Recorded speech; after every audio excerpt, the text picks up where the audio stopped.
G'day to all my friends and family, and welcome to Jim's 5 a.m. Club. And today I'm coming to you from the harbour side here at Circular Quay, and I'm at the Commissioner's steps, and I thought I'd just sit down, relax, take it easy, and deliver another 5 a.m. Club from a relaxed position.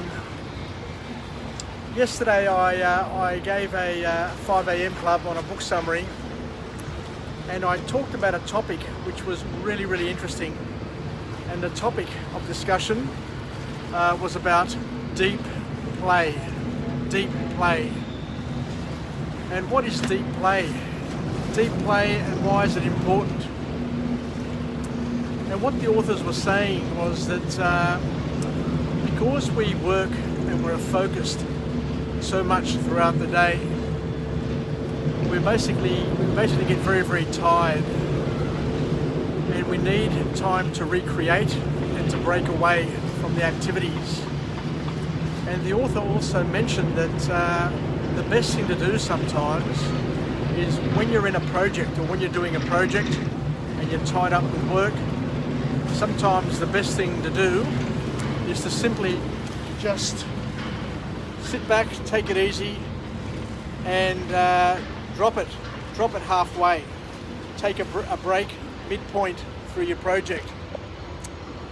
Because what happens, the author says, is that when you break and take some time out to yourself, and most importantly, not only do you have to have a break, but the best thing to do is to involve yourself in a thing called deep play. And deep play is an activity where you basically get fully absorbed in it. It can be a game, it could be an activity, a hobby, where you just get swept away by that activity. And the way it works is that when you switch off and you deep play, what happens is that you get connected with your subconscious, and all of the problems, all of the challenges that you have don't disappear, but your mind gets an opportunity to work on those things at the subconscious level without the stresses of and worries and anxieties that we have when we're directly working with those things. So when you're working on something and you're stressed and you've got a timeline to try and achieve, what the author was saying is that a lot of people flip into their reptilian mode of thought and action, which is the flight or fight response, which when you're in that sort of activity, you switch off from your logical thinking and your rational thinking, and you're caught up in survival mode, which isn't all that productive, especially if you're trying to work on something which is creative, something that needs you to mull over and to think about options, to prioritize things. And the author says that when you go into a thing called deep thinking or deep play, then your brain gets an opportunity to mull over those problems in a relaxed state, in a different sort of brainwave, which, as we said before, allows you to access and get attuned to your intuition, to your subconscious. And your subconscious mind, your subconscious brain is far more powerful at processing and managing all of these things. Because some of these things are beyond logic, they're beyond rationale, and they need extra sensory perception and extra sensory activities and connection to be able to solve them. So, just as an aside, I've recently joined a choir. It's a Greek choir called Orpheus, and there's a group of about 10 or 15 of us which get together on a Tuesday, and we're currently preparing for a concert which is coming up in June, July. So every Tuesday we'll sit down for about 2.5 hours, and we'll sing a number of songs. I think there are about 33 songs on the list of songs that we're learning. And some of the singers, the better singers of course, not me, some of the better singers sing the solo or the solo part of the song. And there are other singers, so-called backup singers or chorus singers, of which I am one, that'll sing the chorus, which is a few lines, so much easier to sing with other people singing around you rather than singing by yourself and not being able to hide anywhere.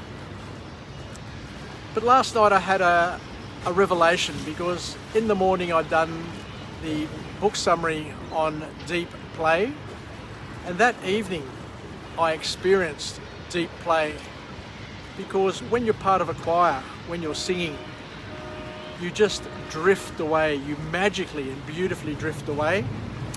But not only do you drift away musically, and you get an opportunity to express yourself and forget about the world around you.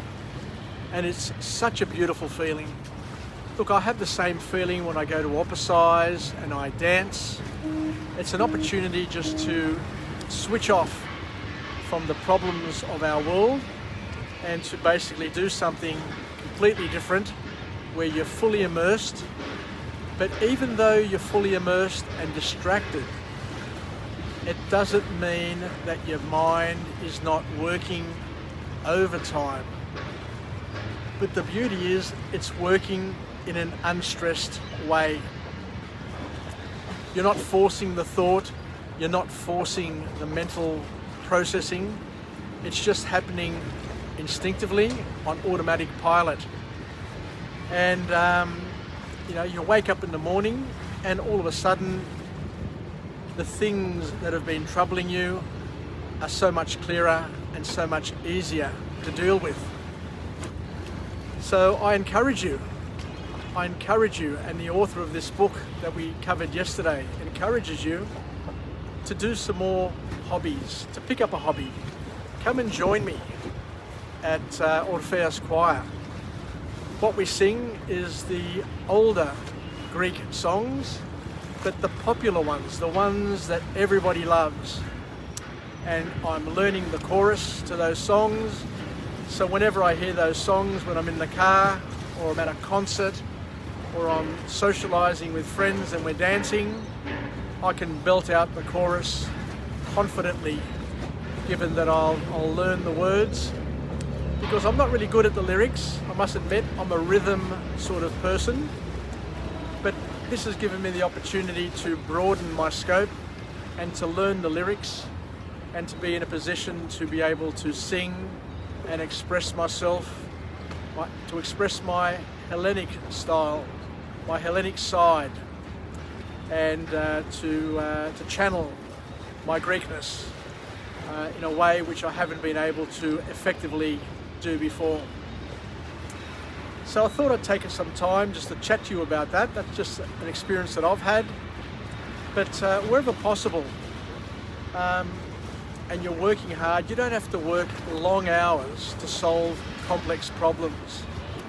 Sometimes the best way to do it is to work at it, focus on it for a number of hours, and then to leave it and to go and do something else which will help you drift away and allow your mind to think about it, but in a way which is going to be more empowering, more productive, and not strangled by stress, not strangled by anxiety, not strangled by worry.